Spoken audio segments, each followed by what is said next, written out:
భగవంతుడు మనం పుట్టినప్పుడే మన మృత్యువు ఎట్లా ఉందో, ఏ రకంగా వస్తుందో రాస్తాడు. మన ఎక్స్పైరీ డేట్ రాసేస్తాడు. ఏ విధంగా అయితే మనం మందులు తీసుకునేటప్పుడు ఎక్స్పైరీ డేట్ ఉంటుందో వాటి మీద, అలానే మన మీద కూడా ఎక్స్పైరీ డేట్ రాసేస్తాడు. ఆ ఎక్స్పైరీ డేట్ ఉన్నంత వరకు మనకేమీ కాదు.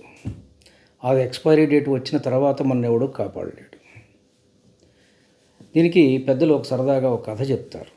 ఒకరోజు శ్రీ మహావిష్ణువు శివమహాదేవుణ్ణి కలవటం కోసం కైలాసానికి వెళ్తాడు.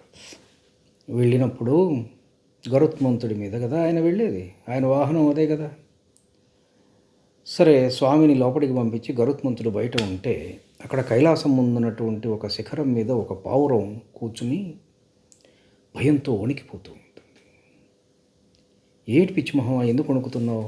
చెప్పు, నేనున్నాను కదా, పక్షిరాజుని, అందరికీ రాజు నేనున్నా కదా, నీ చక్రవర్తి నేనున్నా కదా, నీ భయాన్ని తీరుస్తాను, ఏంటి చెప్పు అన్నాడు.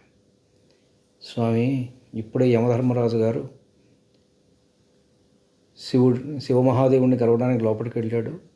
వెళుతూ వెళుతూ నన్ను చూసి ఓ నవ్వు నవ్వాడు. ఆయన నవ్వు చూసిన తర్వాత ఏమిటి అని అడిగాను. నీకు మృత్యువు సమీపించబోతోంది కదా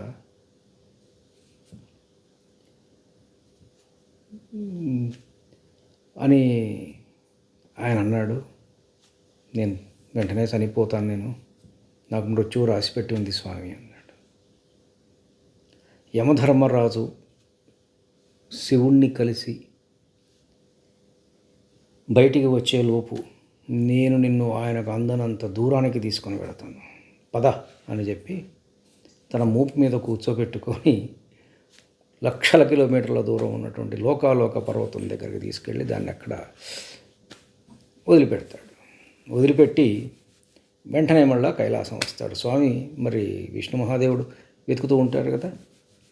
సరే, ఈయన రాగానే యమధర్మరాజు లోపలి నుంచి వస్తూ ఉంటాడు. వచ్చి ఆ శిఖరం మీదకి చూసి, ఇదేమిటి పక్షి ఇక్కడ లేదేమిటి, ఒక పక్షి ఉండాలే అని అంటాడు. దాన్ని చూసి నువ్వు నవ్వావట కదా, అందుకోసం దాన్ని ఇక్కడి నుంచి తీసుకెళ్ళి లక్షల కిలోమీటర్ల దూరంలో ఉన్నటువంటి లోకాలోక పర్వతం మీద వదిలేసి వచ్చా నేను అన్నాడు. వారిని దాన్ని చూసి నేను ఎందుకు నవ్వానో తెలుసా? భగవంతుడు బ్రహ్మదేవుడి యొక్క రాత తప్పు అవుతున్నదేమో, ఈ పిచ్చి పావురం ఏంటి, పిచ్చుక లాంటిది ఏమిటి, ఇది 2 నిమిషాల సమయంలో లోకాలోక పర్వతం దగ్గరికి వెళ్ళి అక్కడ పాము కాటుకు గురవుతుంది అని బ్రహ్మదేవుడి రాత అది. ఆహా, బ్రహ్మదేవుడి రాత ఎన్నాళ్లకు తప్పుతున్నది కదా అని చెప్పి అది చిరంజీవి అవుతుందేమో అని చెప్పి దాన్ని చూసి నవ్వా నేను. అంతేగాని దాని ప్రాణాలు తీద్దామని కాదు. నువ్వేమో దాన్ని తీసుకెళ్ళి సరాసరి మృత్యువు నోట్లోనే వదిలేసి వచ్చేసావు. అదిగో చూడు అక్కడ ఏమైందో అంటాడు.